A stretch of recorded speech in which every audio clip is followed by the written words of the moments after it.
Welcome to the Truth Lover webinar. Your host is Will Pye. This is a podcast presented by Love and Truth Party. Love and Truth Party is a self-organizing, self-replicating community and movement of love and awakening, a wisdom school facilitating and celebrating the true nature of the human being. We exist to empower the deep realization and integration of unity of consciousness of one human being, and to inspire action in the world from this place as New Earth Ninjas. We do so in the spirit of play, holding the paradox that all is well, even and including all collective crises, while simultaneously being moved to act, to lessen suffering, and serve the creation of conscious culture and society. Our projects include distributing 1 million love letters from the universe, inviting people to realize love and care in these offerings and within the happiness acts, and other resources found on loveandtruthparty.org and our social media in a giant social experiment of paying it forward and exploring what it is to be the change. We're also just launching our online courses. The two of those, the first off the rank are Healing Cancer, What You Need to Know, and Cancer Depression Diagnosis, What You Need to Know. And all that said, we are delighted to be joined today by Shanti Zimmerman. Shanti is first and foremost a human, a tender-hearted, fierce advocate of full expression. She's being raised by 4 children, 3 of which are teenagers. She's movement obsessed. And Shanti is also in deep communication with the plant nation. She belongs to the earth, believes in what cannot be seen. Relationships are her religion. And she's obsessed with the sacred and the holy and what is right. Shanti is always learning. She's on the path of mastery in the areas that matter to her: love, clarity, integrity, embodiment, honesty, transparency, interdependency, and mutual indebtedness. And Shanti is a guide to those walking into who they know themselves to be. You can find out more about Shanti on beingshanti.com, and that's being-shanti.com. Shanti, thank you so much for joining us today. It's a real pleasure to be with you. I'm really happy to be here. That's beautiful. The whole thing. It's rather a nice way to frame a conversation, isn't it? And we chose a little topic. We were chatting just now, and it's quite a broad one. And I'm really personally actually fascinated by some of your perspectives. So I'm feeling learning happening for me already. And we were talking about embodiment, emotional freedom. And there was a particular experience that we sort of summed up as handling doctors, I think we said. So first and foremost, embodiment is a word that gets used quite a lot in the awakening space. Happily, it does get used these days. There is at least a sort of popular focus. We're remembering we actually have bodies. Yeah, right. It's not just the transcendent arising above, which I know in my journey, that was a big mastery to begin. It was useful to learn to transcend. So tell me, what is embodiment when you're talking about this word? When you use the word embodiment, what is it for you? I like that it came up before, but for me, embodiment means I feel congruent within myself. Some people would use the word alignment, but that's also a word that I feel is overused and has different connotations. And for me, congruent is a very clear term. When I'm not embodied, I've spent a huge life, even that space you just talked about, this transcendence is a disassociation from the idea that there's a body. I'm out here. I'm not fully into my feet all the way down into this body. And while that's amazing and it's a really great experience, like you said, it's not congruent because I'm also human in a body that is an animal, that is instinctual, that moves without me needing to tell it what to do. And when all of that is, so if I'm up here, I'm not completely congruent. I have to be completely connected. And for me, that's embodiment, when there's congruency. And I spend a lot of my time being over here and pulling myself back. Or being out there and come back. There's an embodiment that you don't have to run from this experience. This is not something you have to be afraid of. Yeah, I like the way you described it earlier, and you sort of referenced it a little bit there. the idea of being incongruent or disembodied, of sort of feeling a little bit off center and having to pull yourself back, as it were, or bring yourself back into. Yeah, that's what I said. I miss myself. If I stay incongruent for a long period of time, I start to miss myself, my own self. That's the only way I can talk. Like being at home completely, like it's just like this place clicks in, and then there's a complete congruency in my experience of myself, like on all the different layers and levels. Right. And you offered a nice distinction when we were speaking earlier, that when we're in congruency, that's perceivable or recognizable to others that we're in communication with. Yeah. But if we're out of alignment, or we're in our head, if that's the sort of one bit of languaging that works for you, then that is also recognizable. When I can give a really good example. So my father died 3 months ago, so I'm in a deep, I can't tell, I'm gonna say I'm in the middle. I don't know where the fuck I am. I'm in the thick of a transition. Right. I'm sorry, I'm going to cuss a little bit. I hope that's cussing is fucking okay. Okay. Just I'm like, I won't stop. So I'm just informing you it won't go away. Having to, for me, part of what's incongruent in my experience is I can receive to a certain point, and then it's like full stop. There's a disassociation from allowing receptivity. And I have been needing to ask for help. I have been needing to say, I can't do this right now. I have to be very careful with my energy. I have to make sure that I'm being nourished as much as I'm giving, because I can give and give and give and give. I have an ultimate infinite resource for that. But that can only go for so long before it really starts to deplete the body, right? The body is what's telling you now you need to slow down. And so I was telling people around me, people who know me very well, hey, I need help. I need support. Can you please help me? But I was saying it not from a congruent place. I was saying it because I know that I need it. And I know that, but I'm also very afraid. And I have like all kinds of belief systems around asking for help and what that means. And so, and not embodying that fear and the truth that like, I really need help. This is not, and also not like, like it's almost like in our culture too, and in our belief systems, if I'm not collapsed on the floor, needing to be taken away, for medical help, we almost don't believe somebody would say, look, I'm really low, I need help. There has to be like some kind of outward sign. And so I was getting frustrated because it felt like it wasn't, I would say I need help, and it was kind of like everybody's like, yeah, but you'll be fine tomorrow. Because that's the congruency I had lived in until that point, was that I'm okay, everything's fine. Ultimately, everything is okay. And living from that space is kind of like the detached, all is one, everything's okay, everything can happen, it's no big deal. So when I'm saying I need help and there's a desperate need for help, but I'm living from that place of everything's okay, the communication with others did not happen until I just went woof and landed smack in my body and could speak directly from that place of like, I need help. Yeah, I was going to say what I was hearing. It's like that part of us that needs help, or that vulnerable part of us that wants help, can't, speaking to my own experience, struggles to say, I need help. So there's that sort of mental idea of, I need to say I need help. This is a good idea.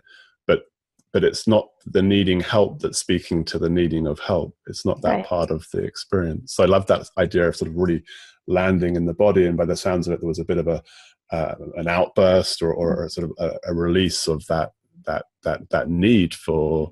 Well, it becomes very vulnerable. It becomes very much like it's a need.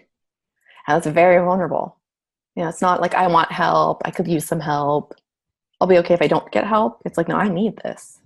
I need this right now. I need to be supported in ways that I haven't needed before. So, yeah, losing a parent is a new, or losing your father is the first time you've ever had that experience. So in this way, I had somebody ask me, have you ever lost someone important to you? Or, have you had any other loss in your life? And I'm like, well, of course. This is the first time I lost my father. Like, this is new. So, and you're never the same, because on the external, it looks like, oh, life is the same, but it's a transition that doesn't, it's immediate, and it's forever. Mm-hmm. Yeah, I've And never lost. I still don't know where that is, right? Where that place is. It was like I became very old, very, very old, and also very, very small and young at the same time. Right. I can imagine. All the patterns that didn't serve me or my father are coming back up to be it feels like it's being rewired. And that's where the doctor thing will also come in. Mm-hmm. Like, I've done all the work and I've done all the meditation and I've done all the things and I have all the tools and blah, blah, blah. And that just went, because if you want to be like pulled into the here and now, this death will do that. Grief and death will do that. And no permission required. Like, it's just like, here's it is, and this is what you're going to do, and you're going to feel this, and that's how it's going to be. And it's requiring me to slow down, very, very, very, very, very, very, very slow. And so, and then we can talk about grief, because grief is something it seems culturally we run from it. Mm-hmm. We don't talk about it. And so, like, when my dad died, I started to speak about it, and I realized how uncomfortable it is for people and how people just don't understand. So what I noticed too in that is like birth, like kind of a deep illness, and death are kind of like swept behind some door. Mm-hmm. Like, how many people see birth or death before it happens in their own lives? It's so rare. Mm-hmm. And I think there's a shit ton of unmetabolized grief in the world. And I think that is our number one reason that there's so much suffering. Right. It comes to mind that wonderful show 6 Feet Under, where there was actually a representation of Mediterranean families and how they would wail and express and shout and rage, and mistresses and wives together, or it was really like a culturally endorsed and supported, allowing that energy to move, contrasted to perhaps the US especially, but I think it's Europe as well, where we sort of try and sanitize death, and you can talk about it for a certain while, but then you can't talk about it. You should be over it by now. These sorts of ideas. Well, I've hit that point. It's 3 months, 3.5 months. And I've hit that point where people are like, yeah, well, you could just get over it now. Right. I'm like, hey, this isn't really something you get over. Like, that's not really how it works. Uh-huh. But okay. And if there is a point of completion, who's to say it might not be 12 years or 3 months or 6 months or 10? Yeah, I mean, like, exactly. There is no like, here's the time, right? I mean, in the psychological world, they were doing tests about grief, and they determined, I don't know who, but they determined that, okay, a year, right? In the psychology world, that a year is what it takes. And it just kept, and then they kept it 6 months. Yeah. And then it got smaller and smaller. And by the end, their report said, when someone dies within 3 weeks, you should be able to move on with your life. That's crazy. Just like normal. And after that point, they'll probably offer you SSRIs and consider you to be suffering from depression rather than actually going through. Bingo. Exactly. That's what it was. It was a depression medicine. Uh-huh. Exactly. So is that what happened because part of the reason I wanted to chat with you, we'd been having a conversation about the possibility of a podcast. I've heard a lot of great things about you, and embodiment and emotional freedom, of course, is a rich offering for everyone listening. And just to touch briefly, I reckon a lot of people listening will relate to something you touched on, which is that idea that with all the work that I've done, with all the meditation that I've done, with all the yoga that I've done, with all the therapy, all the plant spirit medicine, or I really shouldn't, should I? There's that. So I can relate to that in myself, and I'm sure it's like just really putting that elephant in the room out there, that we're all humans learning and struggling at times and needing help at times. And I'm interested to continue that thread that we were on. Part of the reason I felt let's do the podcast now was this beautiful post you offered on Facebook. And as I recall it, it was talking about being in a doctor's office. And I've been in a few of those myself for various things over the years, and reaching a point where, well, you tell me what happened. So, I mean, the very interesting thing about this particular doctor's office was the appointment wasn't for me. Uh-huh. So it wasn't about me. I was there supporting my daughter. She needed to get, she's going to New Zealand for half a year. And so she needed to get like a clean bill of health. It was a very simple document that was like, just like that she's mentally and physically sound nature, and doesn't have any instabilities in her character. physically and mentally. It would have been a very simple exam. The doctor was new. Our doctor sold his practice to her, so we'd never met her. I didn't really like the doctor from the beginning. Like when she walked in the door, I was like, just had a feeling. But I continued to watch my daughter, and as soon as making sure my daughter was okay, that was like my main concern. So my daughter's energy and her facial, everything seemed fine. So she didn't look like she was upset. I wasn't totally okay with the way that the doctor asked things, but I was like, okay, we just need to get the piece of paper. There's nothing bad happening here.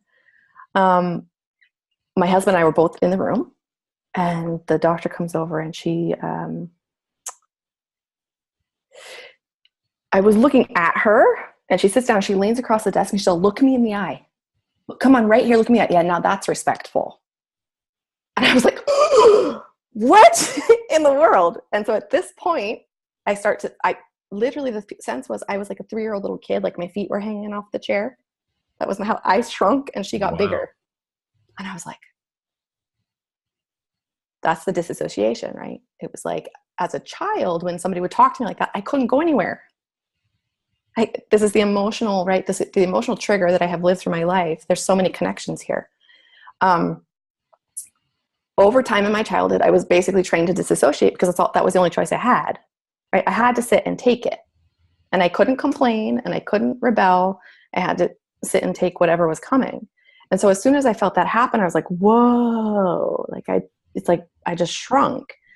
And so then she's talking at me, and I'm looking up at her. I'm not really, we're eye level, but it feels like I'm looking up at her. And she's like, you're not really happy about sending your daughter away. You're really, really tense about this because you've chosen to send her away to New Zealand. And I was like, now this is all taking place in German. So, which is not my mother language, but I am very fluent. It's not really an issue that she couldn't understand me. And I said, well, actually, no, I'm not sending her anywhere. She's making that choice, and I'm supporting her. So I'm still in the trigger, because the trigger is I'm trying to explain myself, right? I'm trying to prove that she's not right about me and all those things. I'm trying to appear like I'm consciously there when I'm not. I'm like, ooh. I did not feel comfortable. I didn't feel safe. I was safe. To be clear, she was not threatening my life, but emotionally I didn't feel safe. Mm-hmm. And she, what did she say next? She said, no, you're tense. You're tense, and you don't like this decision. At what point I looked at my husband, and I'm like, and I looked at him, she's like, no, look at me. And I'm like, what the hell is happening here? And so I go, you know what? I don't feel comfortable with you. I feel like you're really coming into my space. You're attacking me. You're making assumptions about me. This does not feel good. I don't like it. To which she looks to my husband, and she's all, I don't understand. What did she just say? And I was like, oh my God. And this, like, I'm disembodied. I felt not in a body, kind of like,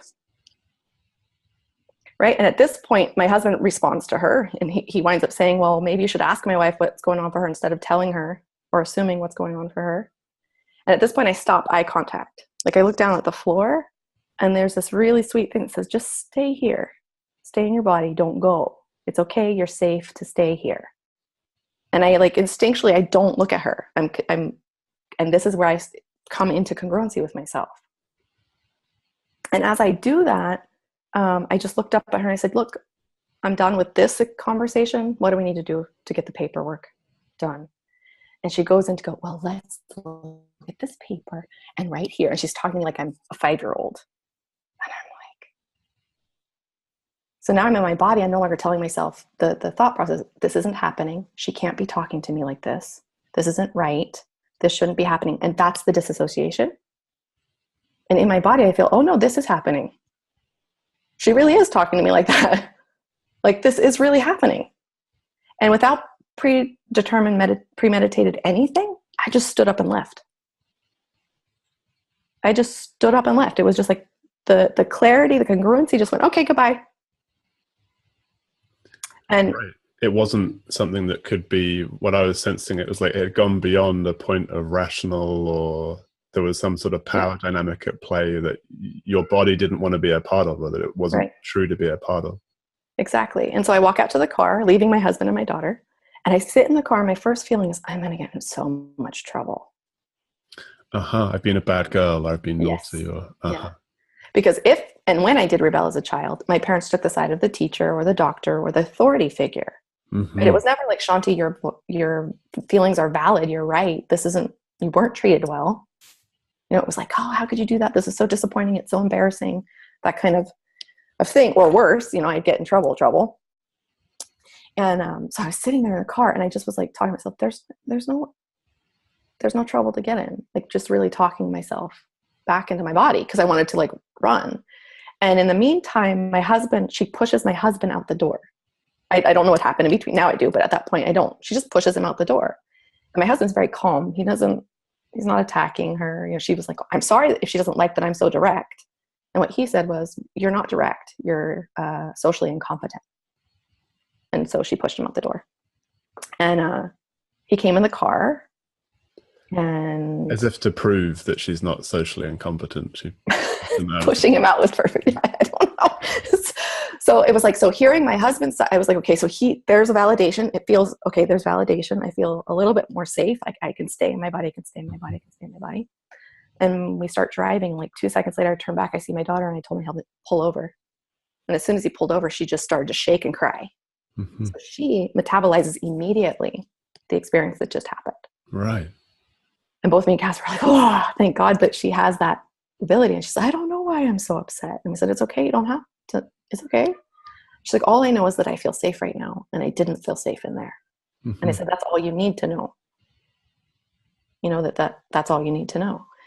And so for me, what happened was, and my husband said, Shanti, I've seen you react, obviously, and respond to situations all that we've been together for 20 years. He said, this is the first time I've seen you instantly react to something. Because normally I'm in that fight of disassociation and trying to talk myself out of what I know is happening in the moment.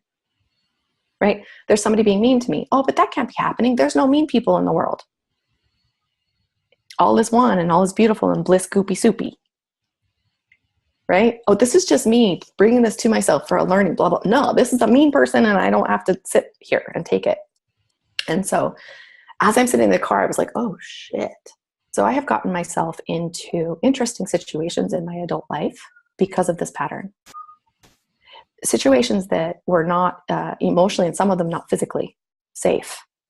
And I would freeze because my conditioning, in my visceral body was, you have to take it. It's best if you stay silent.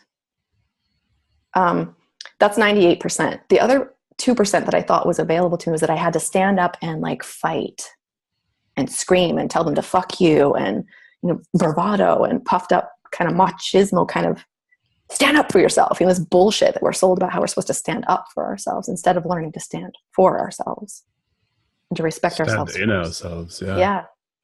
And so I was like, oh my God. So if those are your two options, I have two options. I disassociate and find safety in that. Or I have to be a raving, screaming lunatic. Those are my only two choices. That's what they were, right? And in that moment of just leaving the doctor's office, I can just leave. I can take my body with me. I don't have to leave my body in the situation anymore. I'm not a little kid. Right? Little kids, they don't have a choice. Somebody also on that post said, nobody can make you do anything. I said, that's only the case, and some adults actually can't either. But a child can never just get up and be like, screw you, parent or teacher. That's just not acceptable culturally. And there's a lot of layers to that. But as an adult, it was mind blowing to me that I can just leave. And this sounds so simple. And there's an opening there where I could feel really ashamed for myself. How did I not know that? But because I know my story, I know where I come from, I'm like, fuck, this is amazing. And I can go back to each of those moments in my life where I stayed and give myself the option, you could leave and you would be fine.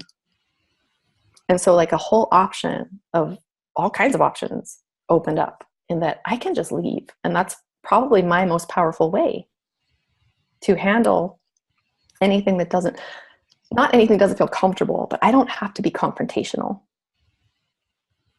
to get my point across.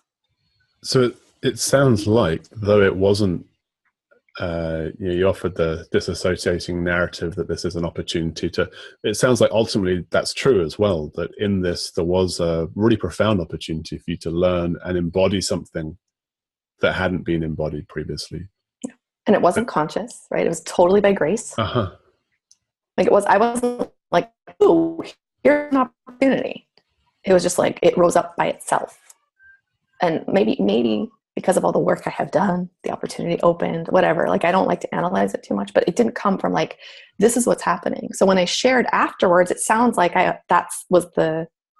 when you tell a story in hindsight, it sounds like you had that epiphany there. It wasn't, it was after the fact.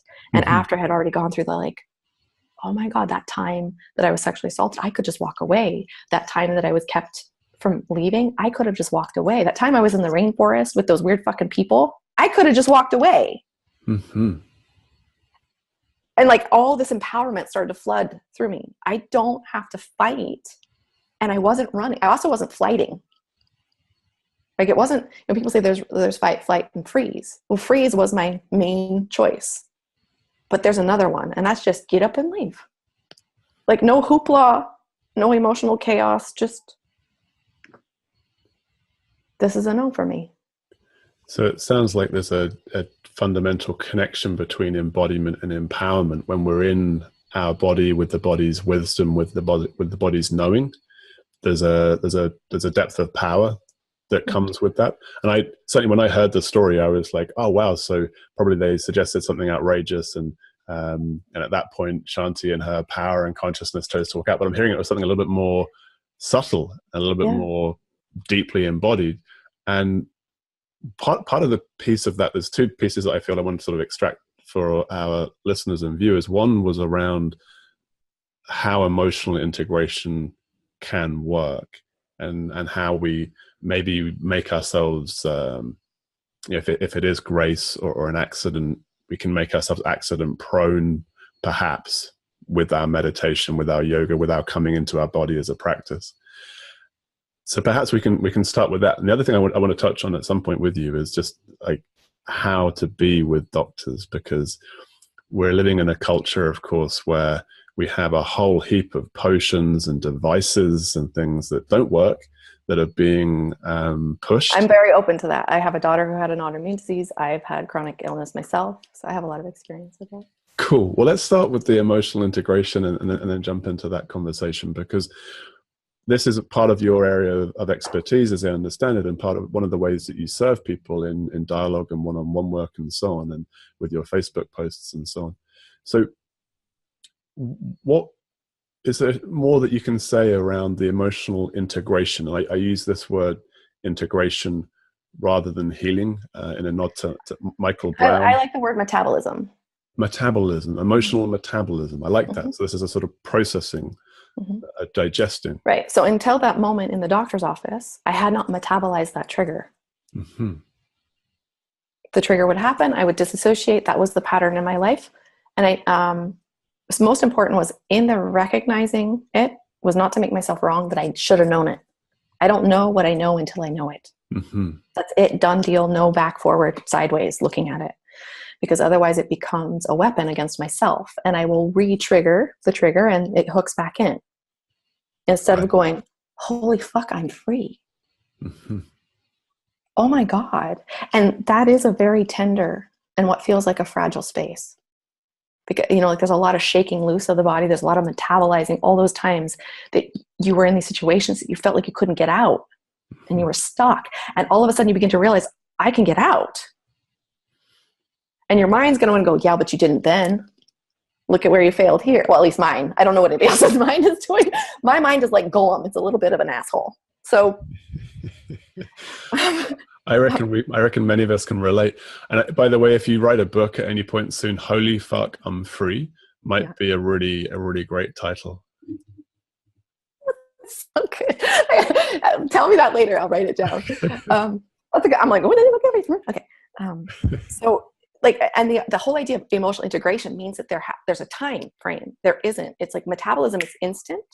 And then there's the like allowing the nutrients to sink in. Mm-hmm. To allow that metabolized nutrition to become embodied in you. Mm. So I'm open. The trigger may come. I may repeat the pattern. That's okay. I'm not like, yay, I'm free from it forever and I'm never going to fall back in that. That's another crock of shit. Mm-hmm. It's like, I've been doing this since I was 2.5 probably, or even earlier. So this disassociation thing is but what's happening is rapidly, I see where I disassociate really weirdly. Like somebody will say one word and I'm like trying to get away from the word. Wait, stay here. I found is staying in my body is where I'm the safest, most clear, most aware, most present than when I disassociate. And when I disassociate, it haunts me. It's like I mentally go into this place of like, I shoulda, coulda, woulda, said, done.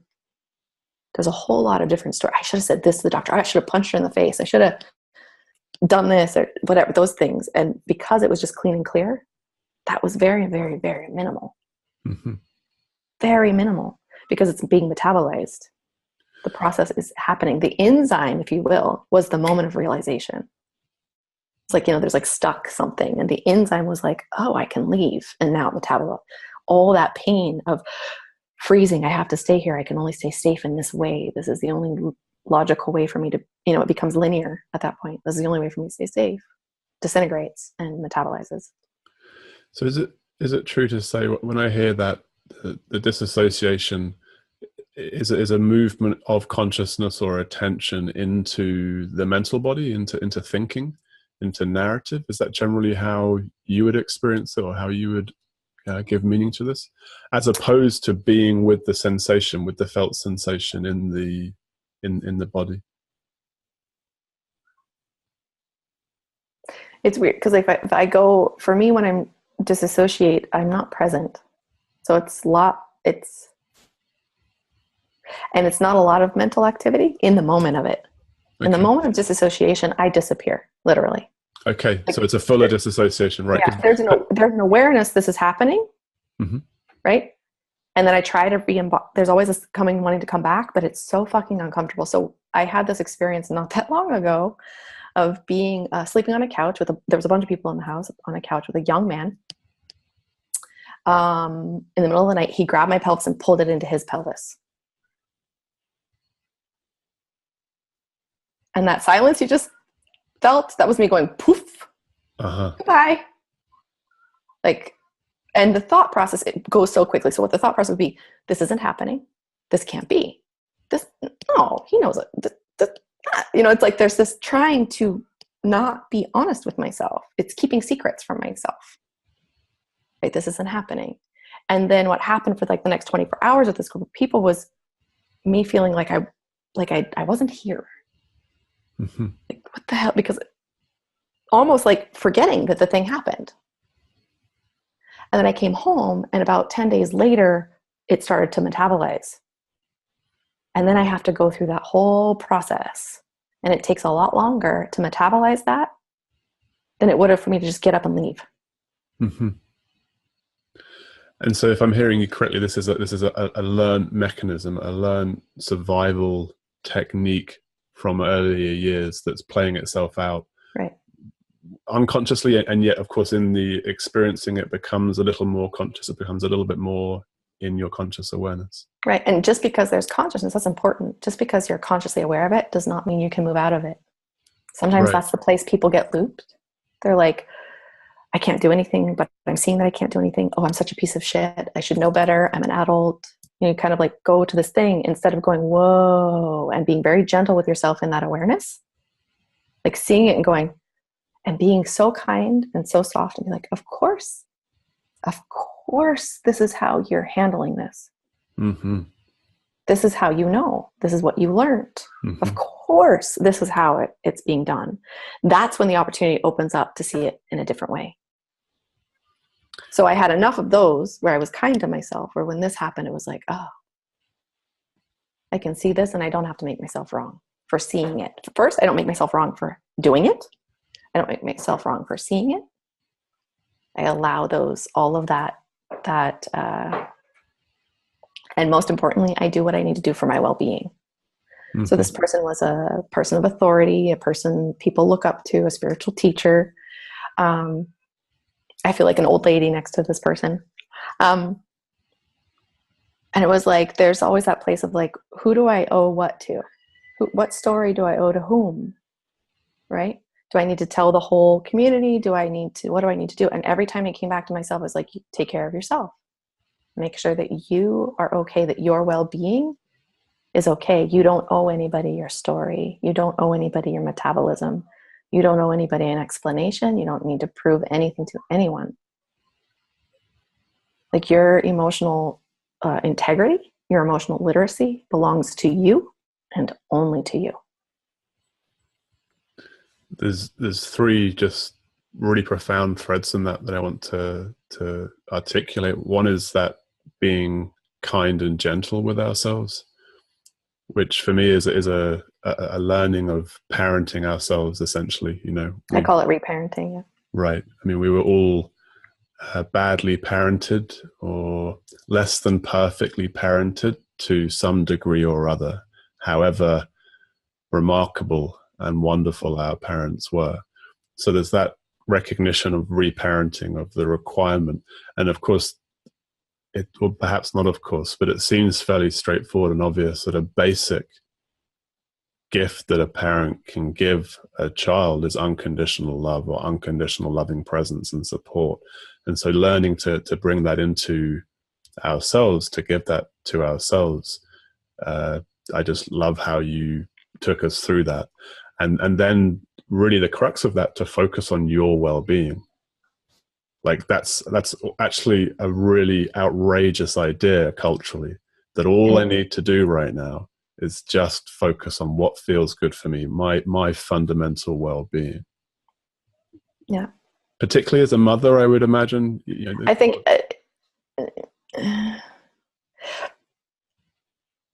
as anybody in the world today, I don't think being a mother makes that special. I think as anyone in the world today, it's particularly most important to me because I'm on the internet, if I'm going to be honest.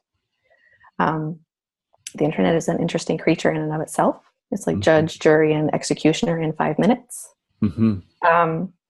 It's and so that's the place to be so clear about like if I'm not well in my being, then I'm not well in my being, and that's the most important thing. And I've been in I've been on the other side of malicious intent. It's another thing we don't want to believe is true. It is. There are people out there with a malicious intent. There are really horrible and atrocious things happening in the world. And being on the other side of that is so painful. And that's since I was small. So it's so painful. It's like it hurts my soul. Yeah. Right. And so, when I go back to, I don't owe anybody anything, and not like, oh my God, I believe in mutual indebtedness and interdependency at a level that most people would build people's minds. Like we need each other. We need each other so desperately and so deeply and so intimately. But if I'm not in my well-being, I can't help you in your well-being. Like it's not possible. And that is where being a mom is so clear to me. When I am fucked up, your capacity is diminished, right? Exactly. I can bring the capacity to be there for my kids, but then what suffers? Usually it's my physical body. Right. So it's finding that place of my well-being, and does telling, let's say like you've been the victim of something, does telling my story help my well-being? Does going public with it help my well-being? Does persecuting the person help my well-being? Because if you can't answer yes to those questions, you don't do it. You do what's necessary to keep yourself well, because you don't owe anybody that story.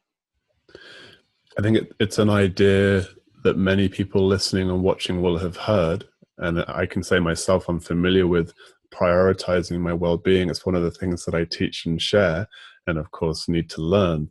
And what you've offered there in that example is how crystal clear we can get to really make that the guide, being well in our being, not what's right, not what's a good idea, not what mum or dad would have said, not what culture would say, not what the internet would say, not even what the people you love and trust would say. Right. And that's an extraordinary degree of personal responsibility that Thank you. Yes, absolutely. Very, very unusual, I think. It's not easy. I like to say it's very simple. It's simple to say. It's like one of those weird memes, right? Mm-hmm. It's simple to say, but it's a whole lot of fucking work. Yeah, right. And dedication and devotion. And again coming back and being like I'm questioning my own agendas. Am I doing this for me? Am I doing this because I want somebody to think a certain way? And if it's not for me, then I don't need to be doing it, including being there for my kids or being there for my husband. Am I doing this for me? Yeah, I'm doing this for me because I get something from it. I think a big wound that we all carry is giving Mm-hmm. without receiving, Mm-hmm. without that receiving back. Right. And if you get resentful in your intimate relationships, it's because you feel like you're giving and not getting back. And so how do you loop that back? When I am the mother that I have worked so hard to be, that fills me. There's a nourishment there. When I'm there for my kids, when I'm like, it's totally fine how you feel is valid. And at the same time, absolutely not. That shit in between us, that's not okay for me. Mm-hmm. This isn't going to work like that.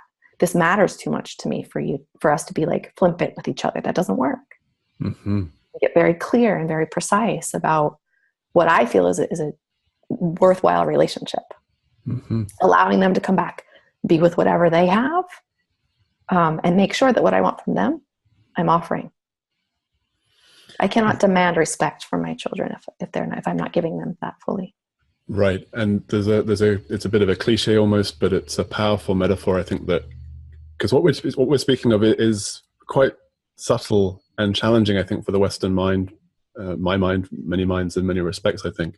And the idea of the oxygen mask on the plane, we get very easily. We get that, mm-hmm. Oh yeah, I've got to put that on myself first because that allows me to help. It's like I can't give well-being unless this is the metaphor that comes up every time. Right, it's a cliche, but totally. I think it's a cliche for good reason because we get it in a way, and what we're pointing to is that oxygen being well-being, that mm-hmm. feeling of connection to source or connection to the truth of our wholeness, or however we want to language that. Sorry, I just remember another piece of embodiment is understanding that it's an inner focus. Embodiment is inner focused. Anytime you're externally focused, you're not embodied. You're not congruent with yourself because I have to do this for them. And this is where we have all been trained. It goes, and you're gonna be hard fit to find who's at fault because this is ancient history. Mm-hmm. Right? That we were a long time a slave. We were conditioned to be a slave culture. Mm-hmm. Right? And so that's really deeply in all of our ancestry. And we could say that's entirely a present reality as well, but that's another conversation. Exactly. But so it's like if you're externally focused, you're not home. And we have been taught to be externally focused. Give up your well-being, die and wither inside, and don't do anything that's good for you, and just give to other people. Mm-hmm. Oh man, this runs deep in me, like super. It's my nature, for sure, to give. Mm-hmm. But it's also a really deep thing that I give so much I forget. Like I can be so strong that I hurt myself. It feels like maybe a helpful distinction. Like there is something that is. If there's a cleanness or a purity in the giving, if it's coming from an overflowing place, it feels like it is regenerative. Overflow, yes. Uh-huh. And then the giving is receiving, as in the lovely St. Francis. And then we don't know how to be honest when we're empty. Right, and that's where the willingness or the conscious receiving and asking for help, to go back to where our conversation began, and like how to do that in a way that's skillful and is congruent. Right. To speak to that need that I'm in need of help right now. I mean, I know that's definitely an edge for me. I did it recently for the first time in a long, long time. And it was like, I appreciate you speaking also to that avoidance, or maybe avoidance is not making ourselves wrong. Another ancient wound. We cannot the shame and the guilt all the time. Mm-hmm. We can't. And I like to be in nature. I like to watch nature, and nature always has an ebb and a flow. Mm-hmm. And we have villainized the ebb. Mm-hmm. We have villainized it like it's the word. You got to be in flow all the time. I'm like, have you ever sat in the forest? Like even the forest doesn't do that. Uh-huh. And it's this being able to pull back and realize when you need to replenish, and that you need to take that space and that time. In history, we were supported by a village. And now it's like we try to be supported by 1 or 2 or 3 people, when we used to have the support of a much larger group. And I think that we all feel that, like, we have this deep story. I have to do it all myself. I have to be a complete unit in and of myself.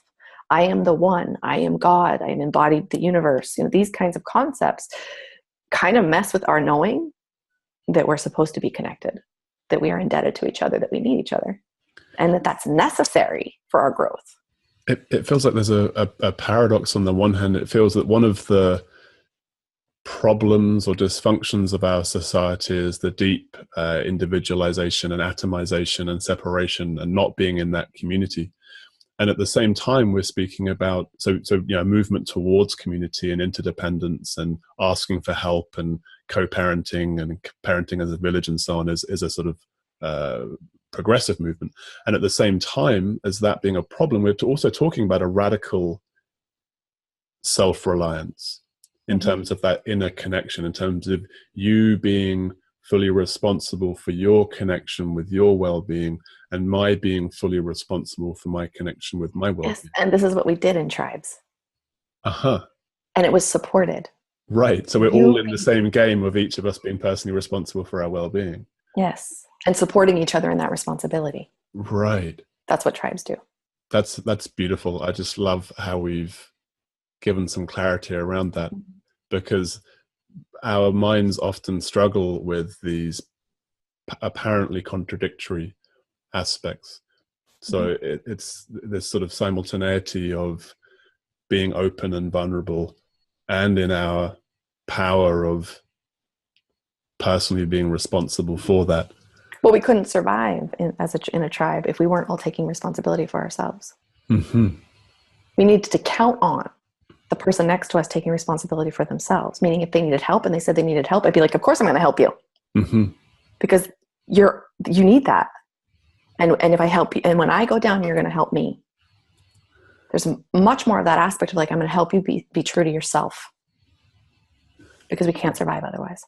And there's a bringing together of two ideas or memes that are especially used to divide in American political discourse: personal responsibility and helping those who need help. And you can see in that little example, the two actually don't need to be contradictory, but are complementary.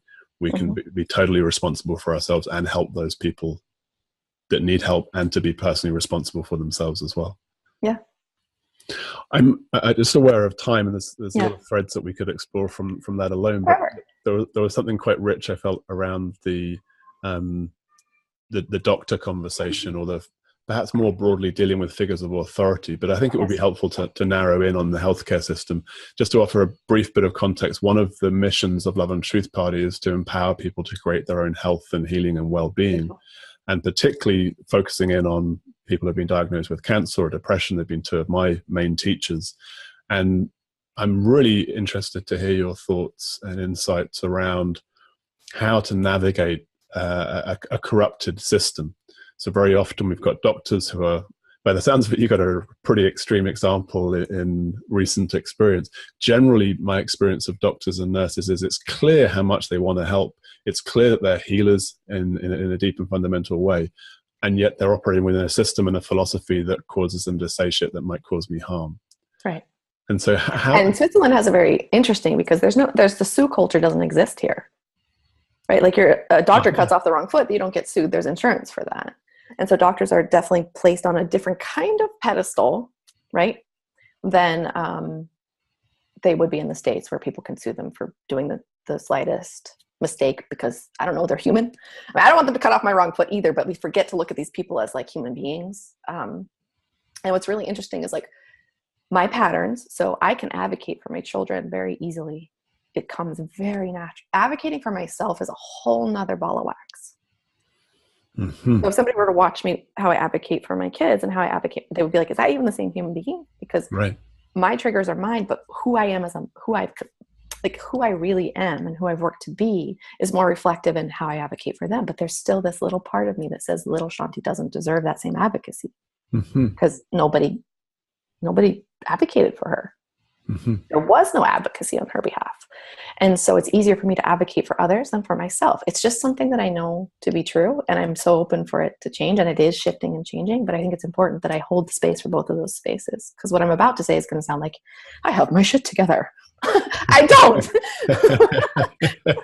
Well, you do and you don't, right? Moments of shit Right. togetherness and moments of not. Exactly. So my daughter had an autoimmune disease when she was in and out of the hospital with infusions for a very, very long time. And she had two different symptoms. So one was in her eye and one was in her joints. And we had to go to different specialists, and they weren't really symbiotic. So there's a lot of advocating that needed being, including what medications to use. Now, I was in medical school when I met my husband, and I never finished. So I did work in an emergency room for 6 years. I have some medical background, and so I see the humanity of that whole profession. And I have also seen like really fucked up shit from many different directions where I'm just like, whoa, dang. And so in that space, I don't have as much issues advocating, but teaching my daughter to advocate for herself and make her own decisions. So she was diagnosed when she was 4. And from about 6 months, after we understood what it was, she began to help in making the decisions. And does she want medication? Does she want immunizations? Does she want the cancer treatment stuff? Does she want the homeopathic treatment stuff? What is she, like, there was times she made decisions, my husband and I were like, oh shit, but it's her body. And we would just like, okay, she has all the information. This is what she wants to do. I'm going to trust her in that. And there were many times I had to change. There was one time, my kids were all really small at the time, and I wasn't as fluent in the language here. And this doctor came in with another doctor, and they they literally pushed me into a corner. Were telling me I had to do a certain kind of treatment for my daughter, and what kind of mother am I? If she's, these are all the risks that I would take if I didn't put her on that medication, right? That these things could happen. I said, yeah, well, who's responsible for all the side effects that medication is? Is it me, or is that you for giving it to her? Like, where are we going with this conversation? Like, and both these grown men who are like the god of whatever, just like, what the hell? And they wanted to talk to my husband. Oh. So I have the added benefit of having that experience, being a woman in a body, and just staying clear to like what is right for her well-being, what is right for your well-being. It might not be what the doctors tell you. And there was a very many years of that. And then my daughter, when she was 13, she came to me. I was sitting outside. It's clear. She said, Mom, I'm done. And I'm like, with what? We were injecting her every day, every week in her leg. She was on medication that made her pukey and didn't feel good. We were in all different kinds of therapies. And it was just like, that's your life. That's what you do. It's back and forth all the time. And she's like, I'm just done. I don't want to take any more shots. She said the names of the things that she was taking. I'm like, okay. I said, well, you know what they said to us, that you can't just go cold turkey, that when you get stable, then we have to da-da-da-da. She's like, I know, I'm done. I said, are you sure? She's like, yeah, I'm done. I'm like, okay. So I waited for 3 months. I didn't call. I canceled all appointments, canceled all things, whatever. And then I called the hospital and the team. And I said, Ayla's not coming back. They're like, what? I'm like, yeah, she stopped taking her medication. She can't do that. Oh my God. I'm like, well, actually, she did that. We did that. It's been 3 months. And they're like, with all due respect, Mrs. Zimmerman, Ayla cannot possibly know the long-term ramifications of her choice. And I said, you know what? You're right. And neither can you, and neither can I. And that was the end. And she's been in remission. She's 16 now. That was a pretty powerful, you've got your shit together story, Shanti. And that's beautiful to hear that she's in remission. Yeah. There's so much in that. And I love the question to really pull that out, that who is responsible for the side effects? Because that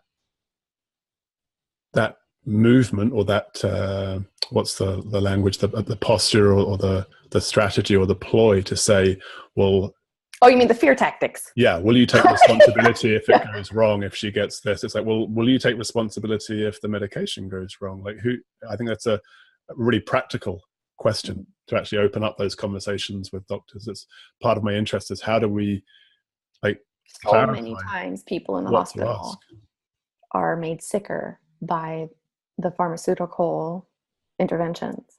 And I saw that firsthand. I've had people that I love die very quickly. I'm not saying that, like, my husband had leukemia when he was a kid. I'm super happy he did chemotherapy. I'm glad that he's, it's not that it's evil and it's wrong. It's not black and white. And no. I had brain surgery and may not be here now, excuse me, if I hadn't had that. I'm an optimist. I like to think I would be anyway. But so I recognize the great value of that system. And simultaneously, there are things that were said that quite possibly would have killed me by now if I'd taken their advice.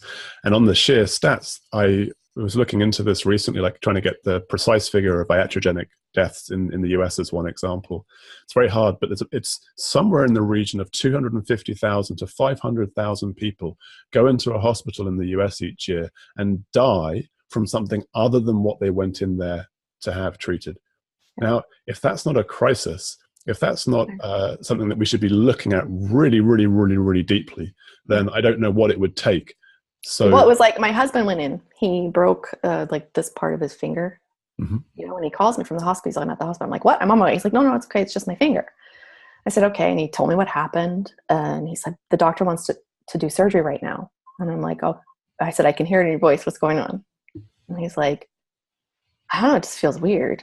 Like, he's like, the doctor's like, it's not necessary. And they got somehow excited about doing the surgery. I said, well, you come home. Just come home first.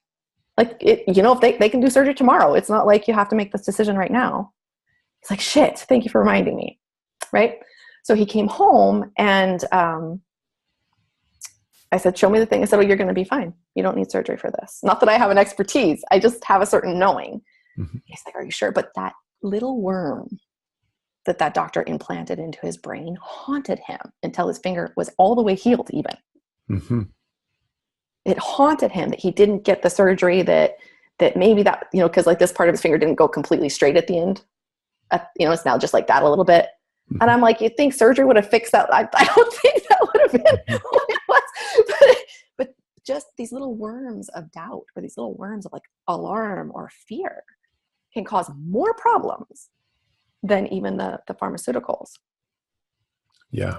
I was just to speak to that within my own context. The decision to have surgery was 2 years after diagnosis. I took that time to explore all the psychospiritual healing modalities. And for me to actually reach a point where it made sense to sort out the physical, having a sense or a knowing that the psychospiritual or subtle energy aspects or whatever had been largely resolved. Beautiful. That was my sense. So that knowing is so important. The knowing of your daughter, the knowing of your husband, as he called you, your knowing and how you experience that. So we have this intelligence, this heart intelligence, our intuitiveness or our, you make such a good point too, because I think it's super important. The soft skill kind of things that you talk about, the psychosomatic, the psychospiritual things are so important, right? So I take two. My brother-in-law and my husband decided to get their vasectomies at the same time.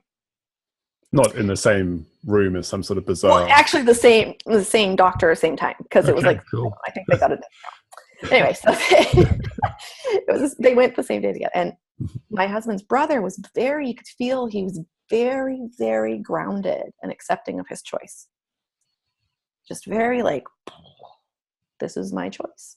This is what I want.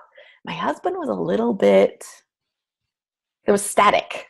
There's a little bit of this, but he's like, I got 4 kids. I don't want more. It was kind of like, it was a logical linear decision for him, but in his body, it wasn't a complete integrated metabolized experience. And so 2 days later, Michael's fine.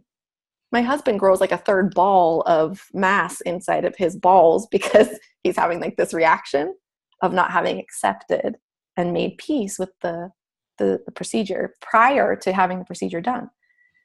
And then he went through it, but he had to go through it after.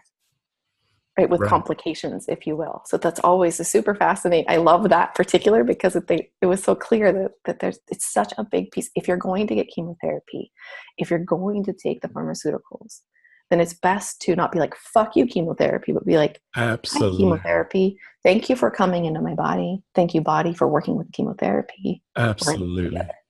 Absolutely. Such a beautiful, powerful point that our placebo effect can be applied consciously in whatever direction we wish. So yeah, the surgery for me was a wonderful adventure and a very exciting thing, something I was very grateful to have access to. A friend of mine sings as she ingests the chemotherapy. She sings and appreciates the powerful healing that's occurring. So that's just one of many golden threads and one of many powerful points that you shared with us today, Shanti. I'm really grateful, and I feel that our viewers and listeners are going to gain a lot from what we've discussed and explored. So I'm very grateful for you giving your time and journeying as you have, such that you can share as you have done with us. So thank you. And I want to mention your website, because I'm sure people... it's better if they find me on Facebook. My website's very old. Okay, so Shanti Zimmerman on Facebook? Yeah. Okay, and we'll have those links in the... where we're able to put links. This, of course, comes out on multiple platforms. But okay.